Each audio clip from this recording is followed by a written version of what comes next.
Huwag kang mahihiya kung ang ilong mo ay tango.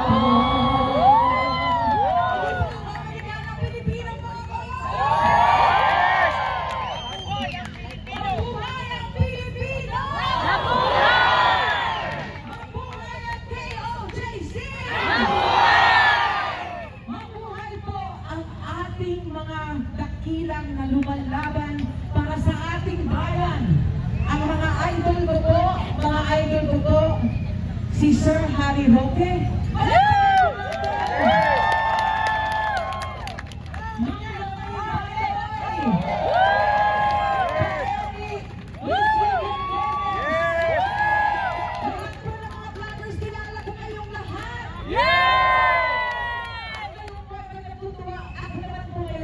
Kasi ako si Ana po, papakilala lang po ako, matanda na ako, 61 na ako, pero nung kabataan ko, ako po ay si Ana and Soraya ng Fire sa Itbulaga po. Yung kanta po, baka po ay maalala nyo ba, yung babae, tayo ba ang mga Cinderella, na ang lalaki ang tanging pag-asa, isa yun. Yung isa pong masikat sa amin po, ay heartbreak, you give me a heartbreak, I've got to let you know. Alam niyo yun? Tandaan niyo pa? Sabihin ko naman ako. Thank you. Pasensya na po, wala pa ako nahanda. Wala ako minus one, wala ako mas kinagano. Nasa bahay lang po ako, nanonood ako ng TV, ng KOJC, ng lahat po ay nakikinig po ako. Dali-dali ko po sinuksok yung aking pantalon at tumakbo dito. Di pa po ako naliligo. Ito po ang nag-joke sa akin, natutukbo dito ngayon. Meron po akong kausap na dating musikero din. Alam mo kung sino ka? Hindi kita papangalanan, pero balang araw, papangalanan din kita, walang hiyang tao. Ang sabi ko sa kanya, bakit ka tumatawa sa mga komento tungkol sa nangyayari sa Davao? Sabi ko, madami nang namamatay doon. Sabi niya, mabuti pa mamatay na sila. Ako ang tuwa ako kung mamatay sila. Gago yun! Gago! Gago! Gago yun! Gago yun! Hindi mo maakin na mga Pilipino na kanyang tumingin sa kapwa Pilipino. Lutang yun! Importante na tayo ay konstante, IMC o ano man po, KOJC, isang tao lang tayo, kung tayo anak ng Diyos.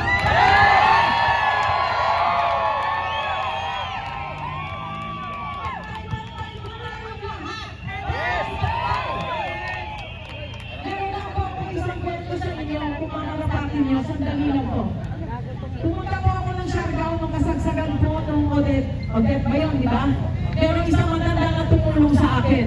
Nung pumunta siya sa Manila, siya po ay indigente. Wala po siyang kapera-pera. Tinawagan ako alas 12 ng gabi. 9 o'clock pa lang ng umaga, nandun na siya sa ospital. Walang nag-aasikaso, nawawa yung matanda, 76 years old. Tumakbo pa ako doon sa ospital. Hinahanap ko siya, sabi sa akin ng attending nurse, hanapin mo doon sa loob. Saan ko hahanapin yan, dami-daming tao? Nagalit ako, ginamit ko yung pagkablandina ko. Diba? Tapos sabi ko, kayo maghanap. Diba?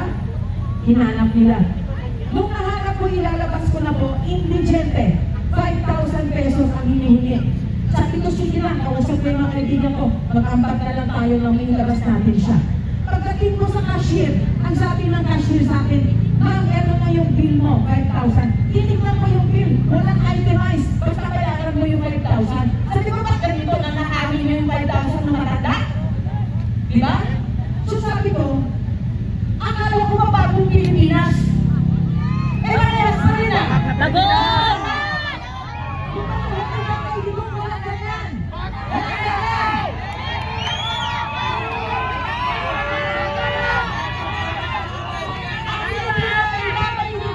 Pare-parehas.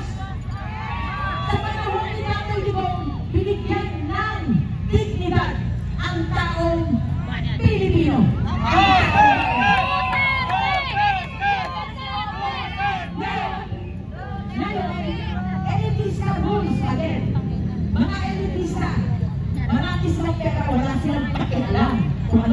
nangyayari sa atin. Sabi ko pa naman sa kaibigan ko, na kaibigan ni, alam mo na, si Satanas. Sabi ko sa kanya, bubobohin ko yan. Yung ano yung sino yan. Basta yung healthcare natin, eh pagandahin nila yung healthcare. Kasi lahat ko tayo tatanda. Lahat ko tayo ay makailangan ng tulong ng gobyerno para sa pagkakasakit tayo. Tama ba? Ano nangyayari sa atin? Yung PhilHealth na tayo ginanaghirap para tutuhan yung pumera ang PhilHealth na yan, ay sila ginagawa kusang kumukuha ng pera natin.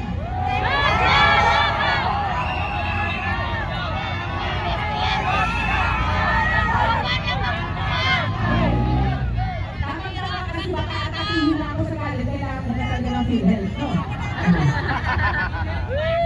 Ang kaso, di ba? Itong PhilHealth na ito, di ba?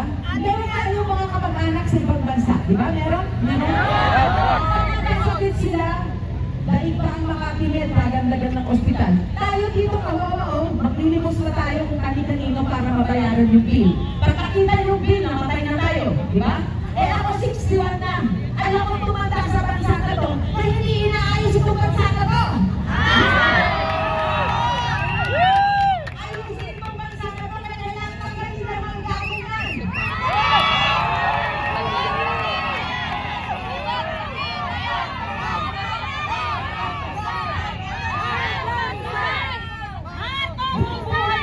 Buong buhay natin nagtatrabaho tayo. Para saan? Para sa pagtanda natin, hindi tayo kawawa. Para sa presidente natin, habang buhay tayo, magiging kawawa.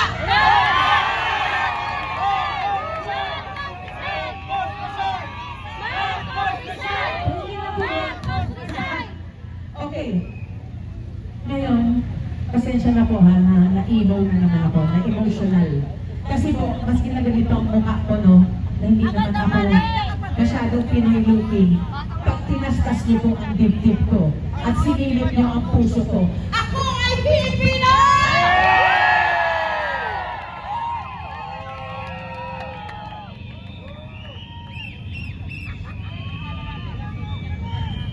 Okay, pwede niyo ba akong samahan kasi baka hanggang bukas pa tayo matapos kasi ang daldal ko eh. Mga POJC, nakikiramay po ako.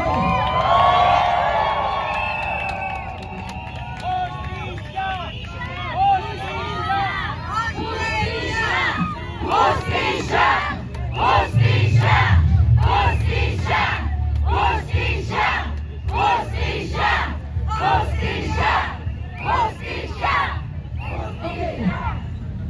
It doesn't matter to my friends listening out there, I will speak in English. Kasi kung mga elitista kayo, I will speak in English. Okay? For all of you out there, I know that there are good people. Maraming mababait na tao dyan, pero takot lumantad.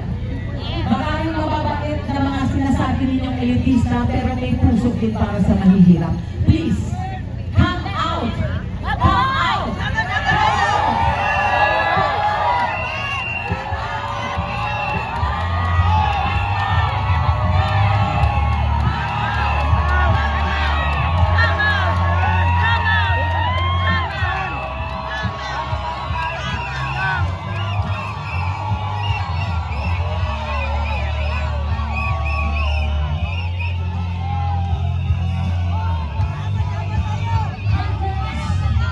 Who are watching me at home, I know many of you have a heart for the Filipino and for this country. Come out. Speak. Speak. Hindi tayo pinalaki sa mga exclusive schools. Ateneo, St. Scholastikas, hindi tayo pinalaki doon. Para tayo manahimik. Dahil pag tayo ay tumahimik, ang ibig sabihin nun, kinakampihan natin ang mga demonyo.